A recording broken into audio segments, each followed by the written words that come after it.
একটা বিশেষ কাজে মৌলানা আজাদ কলেজে যাওয়া, হাতে কিছুটা সময় থাকার জন্য কলেজটা ঘুরে দেখার সুযোগ পেলাম।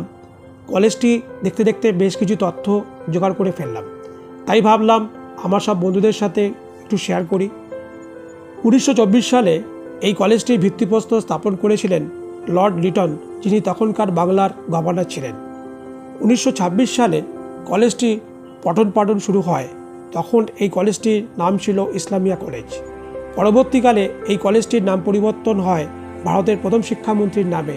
তখন থেকে এর নাম হয় মৌলানা আজাদ কলেজ। এই কলেজটির বিল্ডিংটি হেরিটেজ বিল্ডিংয়ের তকমা পেয়েছে। এই বছর এই কলেজটির সেন্টিনারি ইয়ার্স চলছে। এই কলেজে বঙ্গবন্ধু শেখ মুজিবুর রহমান পড়াশোনা করেছেন। আর বোর্ডে দেখলাম 1945 থেকে 46 সাল পর্যন্ত উনি এই কলেজের জেনারেল সেক্রেটারিও ছিলেন। এখানে অনেক বিশিষ্ট জনেরা পড়াশোনা করেছেন। তাদের মধ্যে যেমন বিষ্ণু দে, তপন রায় চৌধুরী, অশোক গাঙ্গুলি, ঋতুপর্ণ ঘোষ মতো বিশিষ্ট লোকেরা। এই কলেজের যে সেন্ট্রাল লাইব্রেরিটিও অত্যন্ত সমৃদ্ধ জানলাম। আর এই হেরিটেজ বিল্ডিংয়ের অল্প পরিসরের মধ্যেও সবুজ ঘাসে ঘেরা।